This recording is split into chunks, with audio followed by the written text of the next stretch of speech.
everyone. Welcome back to the Coffee Break podcast. We talk a lot about bullying and incivility. I'm going to tell you, one of the sisters in that group is burnout. And bullying, incivility, burnout, they happen because they can. And it really takes dedicated leaders like you to actually do something about it. And that's really what this podcast is all about. It's giving you the tools and the strategies and the resources that you need to actually address these issues that are so prevalent now in healthcare. And today I have a special treat for you. Today, I'm excited to actually welcome Michelle Troseth and Dr. Tracy Christopherson to our show, who are going to talk about burnout as it relates to polarity intelligence. So let me say that phrase again, polarity intelligence. I cannot wait to have this conversation. So welcome, Michelle and Tracy. Oh, thank you, Renee. It is so great to be here. We know we're with a treasured colleague and a dear friend, and we are looking so forward to being on your podcast today. Yes, indeed. Thanks so much for inviting us. Oh, well, I've been looking forward to this day for a really long time. And just to officially introduce Michelle and Tracy, they are co-founders of Missing Logic. They equip leaders with the missing logic to combat burnout and create and sustain work-life balance and healthy work environments. They've been interprofessional leaders, friends, and colleagues for over 30 years. They are co-hosts of a top healthcare leadership podcast called Healthcare's Missing Logic Podcast. And I've been a guest on their show, and their podcast is just fantastic, just so you know. Well, with a combined experience of more than 60 years, and I was trying to do the math here between you two, because you don't look a day over about 30, 40, okay? I'm just saying. Oh, just bless you. Yeah, Renee, bless you. I'm right there with you. But they've been working as consultants and coaches. They really strive to create healthy and healing work cultures. They have this framework. It's called Dynamic Balance Effect Framework, which is designed to help healthcare leaders create work-life balance, live with intention, and be their best self at work and at home through their leadership coaching and mentoring programs. And they are the authors of a new book called Polarity Intelligence, The Missing Logic in Leadership. Polarity Intelligence helps leaders overcome conflict, diverse perspectives, and persistent problems, which is central to their success in all areas of life. And I know one more thing about these fabulous ladies. They like good wine, okay? I'm just saying, we have a love fest for good wine, and they have really mentored me into some of the finer wine. So I appreciate everything about you ladies. And so just thrilled to have you on the show. That's right. Thank Life you. is too short to drink bad wine. That's right. I couldn't agree. I could not agree with you more. Okay, I mentioned, and I said it twice, polarity intelligence. Yes. And we're talking about how does this relate to burnout and leadership well-being. So ladies, what is polarity intelligence? And can you talk a little bit about this so our listeners can get a true understanding of what it is and how it impacts their well-being? Yeah, sure. Well, I'll start. This is Tracy, and Michelle can add. But I think to explain polarity intelligence, we first have to start with polarities. Mm-hmm. So a polarity is an interdependent pair of values or points of view, perspectives, and they appear to be contradictory or maybe even opposites to each other. But they actually need each other over time in order to achieve a greater purpose. Now, the best way for me to really explain this is to use a polarity that our body manages for us every day, all day, and that's inhaling and exhaling. Yeah. Right. So we have to inhale and we have to exhale to sustain life. We can't overfocus on inhaling or we're going to die. And if we overfocus on exhaling, we're going to die. Right. So it's true. One of the things that we know about polarities is that interdependent pair, right? We have to have both. So it really is about both and thinking. Mm-hmm. And there will be consequences, guaranteed 100%, if you overemphasize one pole and you neglect the other. And so this is kind of a logic that most people experienced or have experienced, but they don't know what it is. They don't know how to explain it, and they don't know how it works. So understanding what a polarity is and differentiating that from a problem is kind of one of the first things when it comes to polarity intelligence. And that's a big part of a polarity mindset. So one of the pillars in polarity intelligence is having a polarity mindset. Right. And that is being able to differentiate between a problem and a polarity, and then know and understand that there's an invisible energy force that works between them. It separates them because they are separate entities, these values or perspective, but it also binds them together, and you have to leverage that energy to get to that greater purpose. So polarity mindset is the first component. Now, a polarity intelligence is really about, one, understanding that polarities exist, understanding the principles that operate within polarities, but it's also about being able to overcome our own personal biases, to be open and receptive to understanding a perspective that appears to be opposing or contradictory. And it's doing it in an unconscious way. Like, we want polarity intelligence to be just like problem solving is for leaders, right? We just problem solve. We've learned to problem solve since the time we were kids. So we really want it to be kind of an unconscious competence that they develop. All right. Now, the other, Michelle, you want to talk about the other two components? Yeah. Polarity intelligence. So we know that having a polarity mindset, Renee, is not enough, but there's two other really important components. And one is healthy relationships, and the other one is meaningful dialogue. Now, the relationships are really important, especially like Tracy described, the opposites, they seem opposing. Well, you need to be able to cultivate healthy relationships, engage with important relationship skills, be intentional with your relationships, see the capacity in other people as an example, and come together around that shared purpose in your relationship. So right now in healthcare, so many relationships are transactional. In fact, we've seen data that it's become more transactional. So it's even more important that we're very intentional, because healthy relationships are transformational. And then the dialogue component is also really important. You can't deal with competing priorities, and you can't deal with polarities if you cannot engage with another person in dialogue. So that takes great listening, candor, and diplomacy, which is really important to your work with bullying. How do I do that? And so again, being intentional in our conversation. So when you combine having a polarity mindset, having healthy relationships, and engaging in meaningful dialogue, that combination helps leaders to become polarity intelligent. So I'm curious about this, and I don't know if it's similar, but my brain goes immediately to this phenomenon, I guess. There are some people who are what I would consider binary thinkers. They love you, they hate you, everything is great, everything is awful. And I see those as, polar opposites with, no gray in between. Is that similar?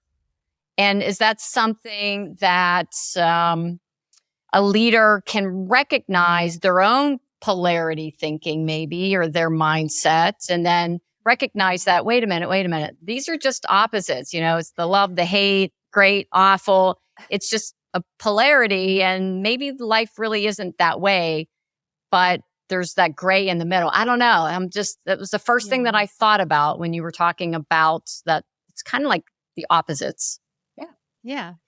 Well, and we're taught to be binary thinkers from the time we're little, right? We're taught, and as we grow up, that, when there is a challenge, even in school, as an example, right? You take a test, there's a right and a wrong. True. Right? And even when you think about starting your life out as an adult, do I hack through Europe, or do I go to school? Do I have a career, or do I have kids? Right? Right. So we're taught to think either or, binary, right? And then we also, kind of build up this defense when we feel like our answer isn't right. Exactly. There's a right answer and a wrong answer. And that's where we get that binary piece. One is right and one is wrong. But in polarities, both are equally important Got it. and both are Yes. right. So not everything that's opposite is a polarity. I They have to have see. an interdependent relationship, and they have an interdependent relationship, right? Then you're getting to something greater when you have both than when you don't have both. Look at in healthcare, look at staffing. Mm. You have to recruit and retain to Mhm. have the most optimal, high performing staff, right? That's You true. can't just retain and you can't just recruit. Nope. And there's a downside if you overemphasize one and you neglect Right. the other, right? So that's an example of an interdependent relationship. You have to have both. And when we try to use binary thinking and say, no, we just have to recruit, we're going to end up experiencing a negative consequence because of it. Wow, I totally get it now Yeah. because I wasn't exactly sure how. That's why I said I was curious about that. But you're Mhm. right. And those are great examples because we see this show up all the time, and especially in healthcare. And that's our audience right now. But I'm curious how this all relates to well-being, especially for the leaders, because in my world, what I'm hearing, and I know you're dealing with this too, is the emphasis is on the staff, it's on the team, and making sure that we're supporting the team Yes. and we're recognizing the team and we're doing all these great things. But what about the leader? Well, The leader isn't always being the one who's getting the support that they need.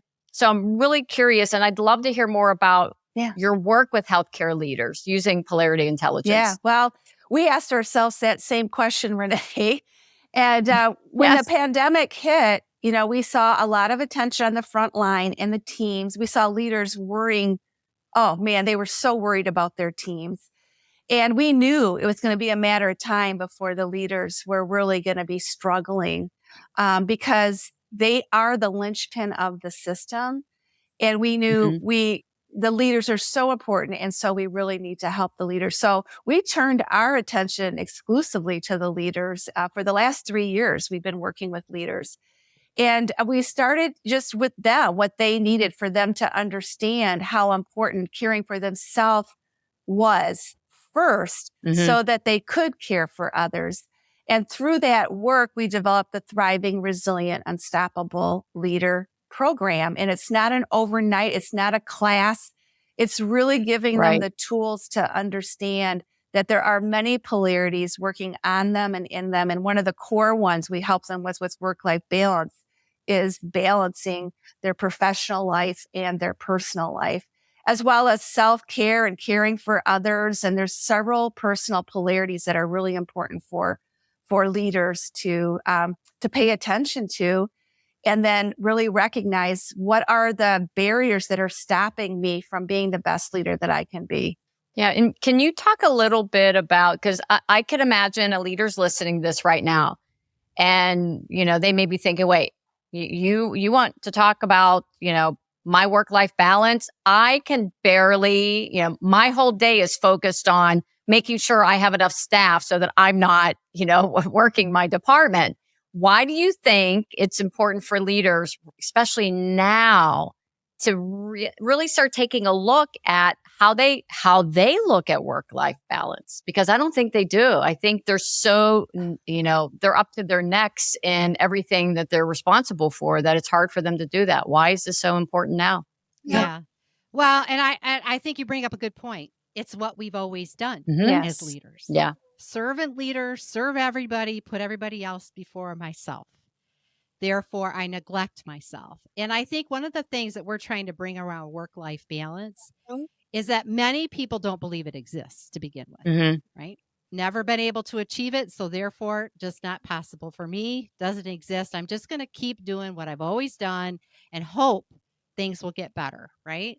And what they have to recognize is that this is a polarity. And one of the key things to recognize about polarities is they're ongoing. Yeah. They're not like problems. You solve them and they go away. Polarities are always going to be there. And what is most important is to recognize and respect the tension between work and home Mm, and how to leverage that tension. When you don't understand and respect that relationship, you won't be able to leverage them to get the best life you could possibly have. And so, what we're trying to bring is we have to shift how we look at it. And we don't want to just continue and settle thinking, right. I'll never have that thriving life at home, right? This is how it's always going to Yep. be for me. I'm always going to have to give all of my energy to work. Well, there are always times when the different aspects of our life are going to draw our attention to it. And there's going to be more attention. Just look at the pandemic, right? Right. So that's always going to happen. What we're trying to teach is that balance is not 50-50, it's dynamic. And we want them to be able to serve and to be that incredible leader that they want to be and be with their family, be present in their life, make a difference for their children, their spouses, their communities, right? Have that fulfilling life at home while they have it at work. And they think it's not possible because they've just never been able to do it. But they Right. weren't looking at it through this kind of a lens and understanding this is a natural law. You can't avoid this and you can't ignore it. It's a law, right? Just like gravity holds you to the earth, Yes, it does. this is a law. So that's why it's so important. It's interesting. I've been having some conversations recently. I am totally, when you talk about the leader who doesn't think that they can have work-life balance, they have so much work to do. I am so guilty of that.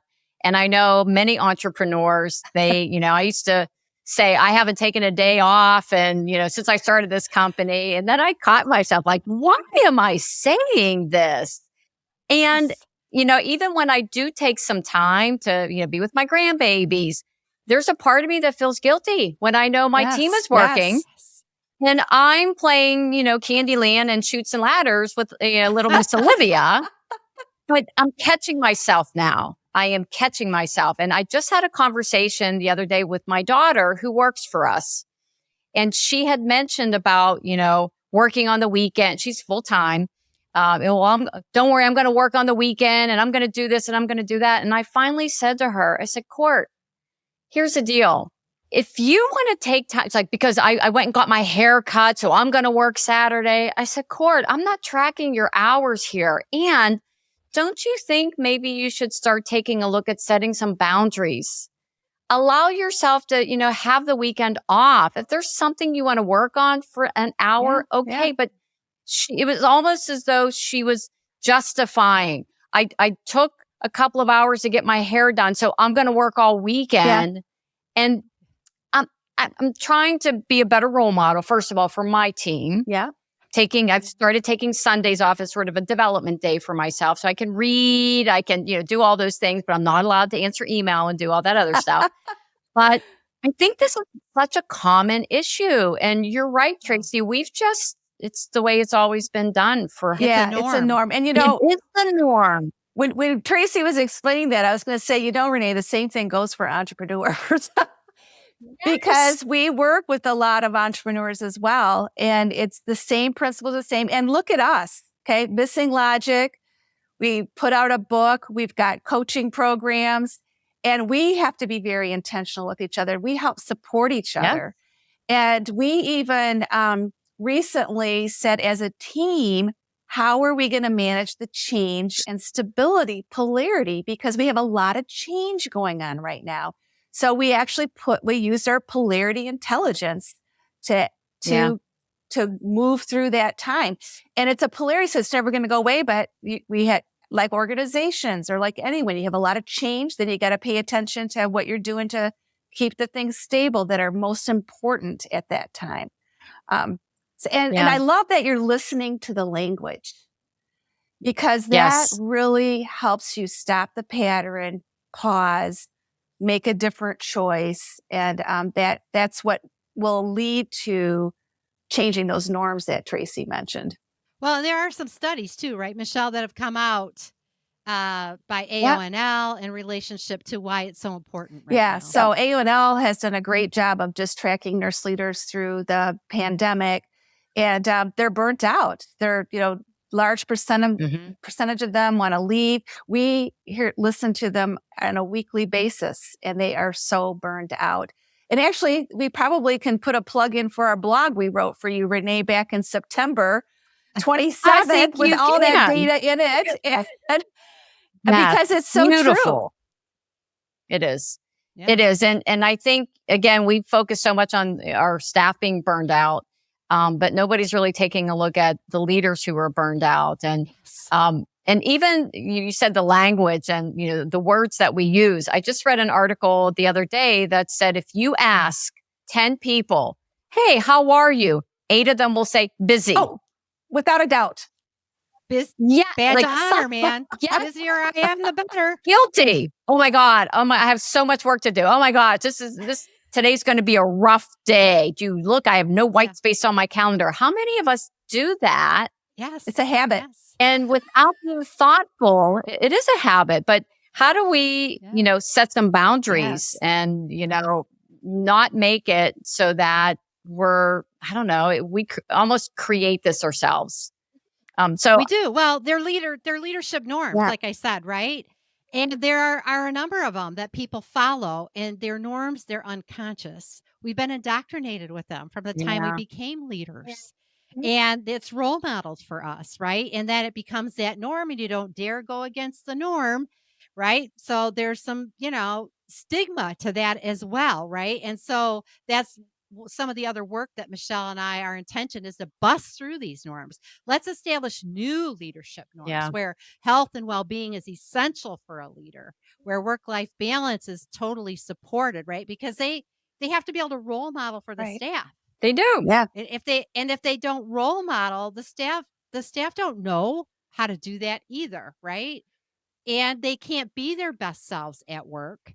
If they're burnt out, exhausted, overwhelmed, they can't use good critical thinking and judgment. They can't help combat incivility, right? Like they don't have the bandwidth to manage all of that. So it's essential to the success of the organization and to the health and well-being, not only the staff, but the people they serve as well. Yeah, and I remember this. You're so right, and I can already hear the chatter from some of the people who are listening right now. Because this happened to me when I was a frontline manager, and it was the most stress I've ever been under. Okay, when I was that manager, I would come in at 6 o'clock in the morning to meet my night staff. Sometimes I'd stay till 11 o'clock at night. I had 2 kids at home. I was doing work. This is when we would do like performance evaluations on paper. I did every single performance evaluation either at my kitchen table on the weekend or in the stands watching my girls play softball. Oh. Okay. But because I had to get it done. And I'll never forget the time. It was 3 o'clock. I had been there since 6 o'clock. All right. Already more than 8 hours. When you're in a leadership role, you don't get paid per hour. You're salaried. And I was leaving, and I had one of my nurses say to me, "Must be nice leaving early."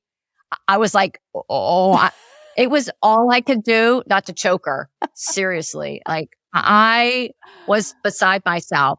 But, to your point, it can't just be one person setting a boundary. It's got to be the organization saying well-being is important here and helping their leaders, and so that they can, help their teams really understand that, no, this is kind of like we say a strategic priority is to make sure that our leaders. It is.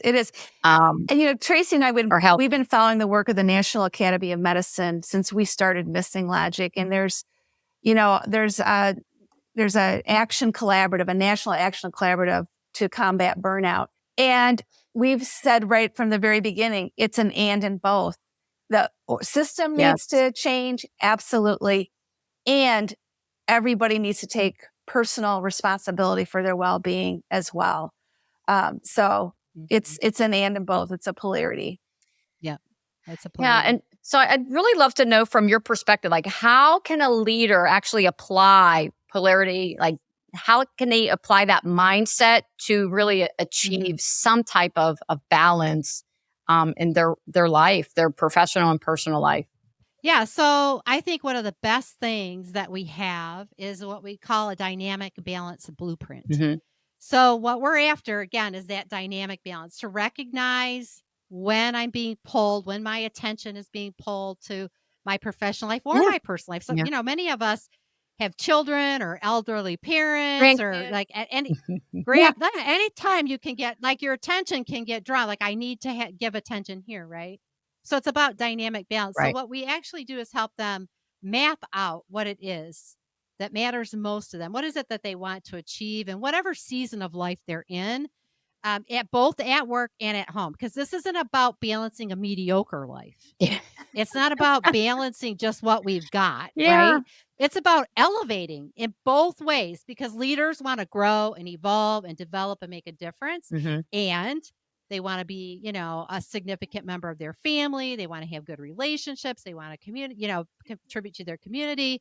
So it's about elevating the game at the same time that we're balancing. So it begins with identifying the outcomes and the consequences. Because like I said, Yeah.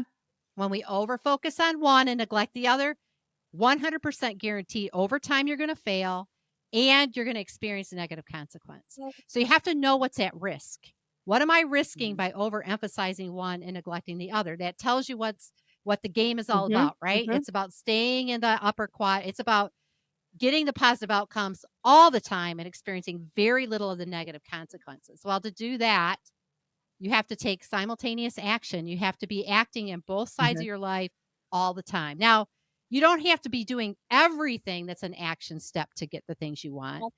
So if I get pulled towards my professional life, like during COVID, I just need to maintain the priority action steps that are going to get me the most positive benefit so I can maintain positive outcomes in that aspect of my life and not experience the negative consequences. And then you got to have early warnings to do that. So a whole part of the dynamic balance blueprint is the outcomes, the action steps to get them, and then warning system. Warning, Will Robinson. Danger, danger.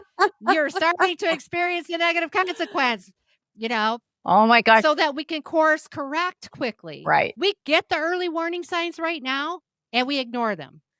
Well, it's so funny you bring this up because this is very real and very timely. I'm the type of person when I experience a lot of stress and I don't always recognize it, I start cleaning. Yep. And everything has to be clean in my house. And I was in a situation recently. That's what I saw my mom do. When my mom was stressed, if her and my dad were arguing, she'd start cleaning. Like you always knew that mommy and daddy were arguing because the house was pristine. Okay, everything was clean.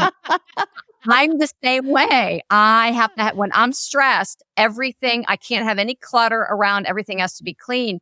And I caught myself the other day getting testy with my husband because of how unmade the bed was. And I didn't even think about it until right now. That was my warning sign because, so the bed wasn't made and the bed wasn't made the way I like to make it. And I got testy with him about that. How ridiculous is that? But that was a warning sign that, danger. And everyone's are different, Renee. I start forgetting things. Like, and my husband will say that about me. Like, and so there's a pattern. So, but we've helped so many leaders do their blueprints, and there's some things that are common, but there's many things that are very individual based on that person. Yeah, it's fascinating to look at this and then from you this use perspective. And what it does is it makes it concrete. So can't tell you how many times we've walked through and helped somebody create the map and they're like, oh my gosh. Like, it makes it real, it makes it concrete, and it makes it actionable because I actually know what I'm going after. It's right here in black and white. I know what's going to happen if I don't take these action steps. It's here in black and white. And I know what's going to alert me, right? Like, so it just makes it very actionable. People laminate them and keep them in front of them every day, right? Because the other thing about polarity is you have to be vigilant. The only one managed for us is inhaling and exhaling. Right. Every other polarity, you have to be vigilant about it. So you need a tool to help you see it. And then we've developed processes. So then after they get their blueprint, we also help them with things like boundaries. Like if you're going to have an action step, you might have to have a boundary to maintain that action step, right? and help them be proactive. Time block on your calendar for the most important things. So many leaders don't do that. It's just amazing. Yeah. And just really set intention for the week. Look ahead. What's coming up? Are you traveling? Do you have a lot of engagements? Are there, is there something going on in the healthcare system that is going to take more of your time? If you're proactive with it, that makes a big difference as well. Some examples. I've learned this from two different people. One is I'm in a coaching program, and it's part of having a double win at work, succeed at life, kind of a mantra, very much in alignment with what you're doing. And the other is somebody that I've been following said the same thing. Let's say at the beginning of your year, you take a look and you block off the vacations you want to have, the holidays, the weekends, whatever days you want to have off. If you know there's something going on with your family, you block them off first. And then everything else you fit in around that. And then you do that also on a monthly or weekly basis too. So what are the things that fill my cup as a human being, and being around my friends and family and spending time? So, we're having our vacation coming up. Our kids are coming to spend time with us. So I'll get to be with my daughters and my grandbabies, my son-in-law. And so blocking that time off is important to me, obviously. But I think even just in a weekly basis, what's important to me, block that time off first before anybody else gets on my calendar. Yeah. Well, it's like Michelle said, being proactive. So it's looking ahead at the week to say, what's going to draw my attention this week, right? And what's going to serve me and fill me up, right? Like if I have a heavy schedule at work, let's say there's some big initiative going on and it's going to require me to be there quite a long time and a lot of days. And then I know my attention is being drawn to work this week. So what on my list of activities that fill me up, help me be restored and rested? What is going to be most important for me to maintain this week when I have to give the majority of my attention to work? Right. So that maybe it's my sleep. Maybe the most important thing I need to do is get to bed at the same time and get a certain amount of sleep. Maybe the most important thing is a relationship that I have, that I really give attention to that relationship. Maybe it's a relationship with my children or something, right? It's different for everybody. But it's identifying what's the one or two things that I absolutely have to do so I can show up over here and I don't end up burned out at the end of the week. But it's because life is dynamic. Every week is going to be different. Yeah. Right. And at the same time, you can bake things in. So as an example, I have a Michelle Day one Saturday every month, because I recognize, man, I kind of miss my time alone because, COVID, you're home all the time. And so, and my husband knows, I just take the car keys. He's like, where are you going to go? I don't know. So I might end up at my favorite bookstore, my favorite wine shop, and buy a pair of shoes. I don't know what's going to happen, but that helps my mental health. Day. It sounds like such a perfect day. I love books, I love wine and shoes. So, hey, that's great.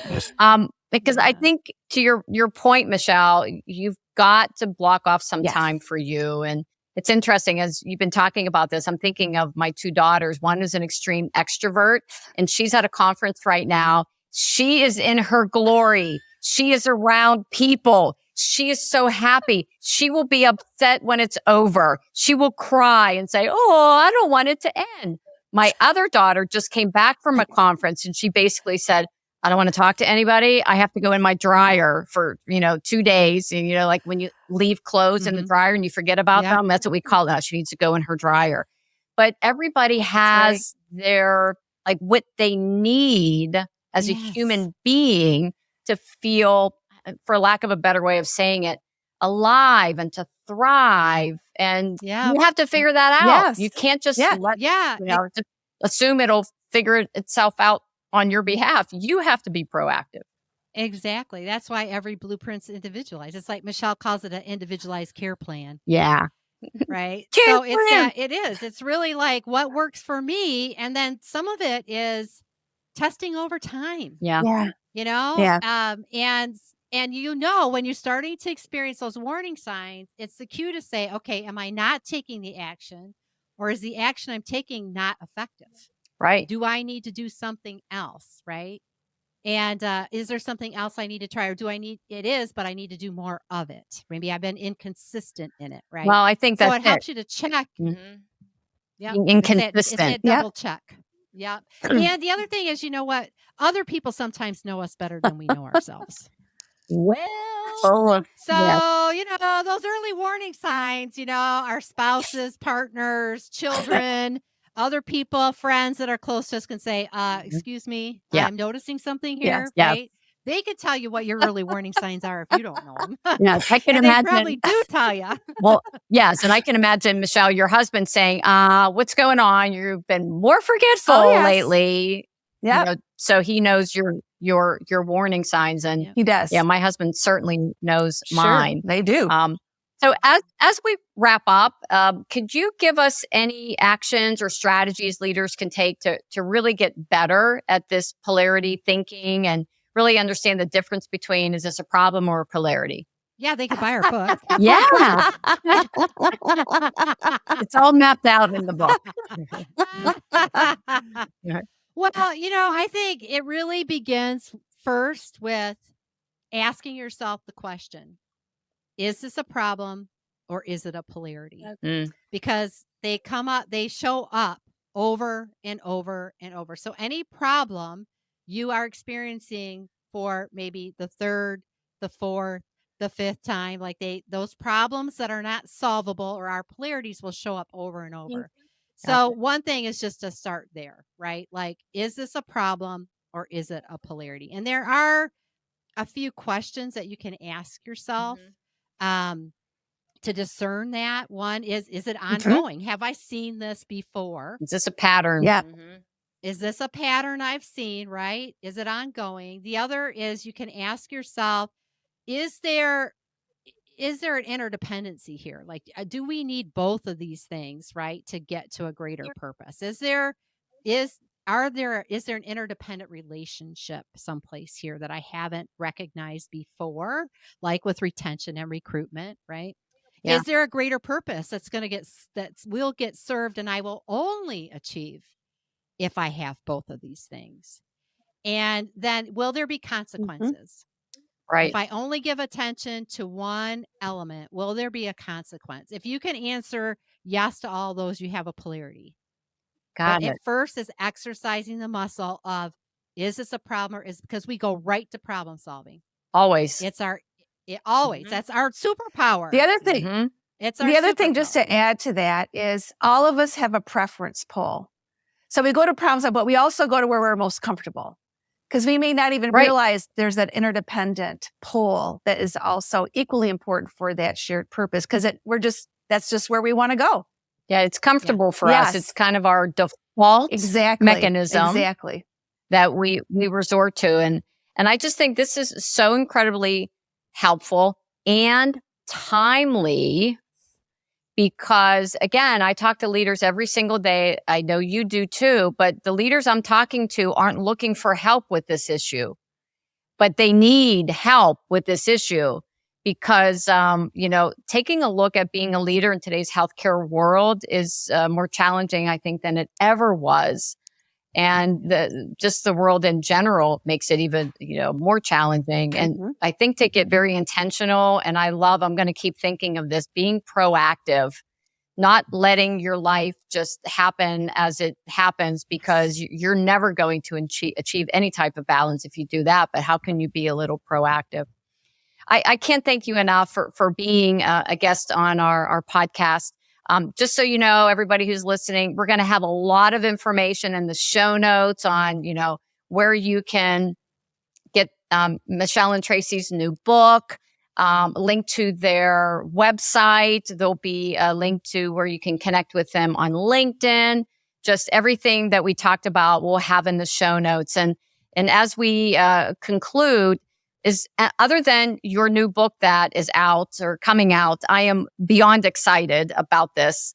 Is there any other book that you would recommend or any other resource you'd recommend for our leaders to help them with their well-being?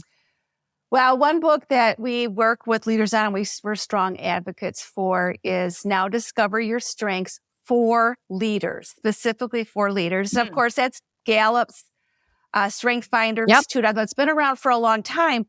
But we like the one for leaders because it really helps to see where you sit within the 4 leadership domains. And that also impacts your relationships with other people and maybe some polarities as well. So that's one we strongly recommend.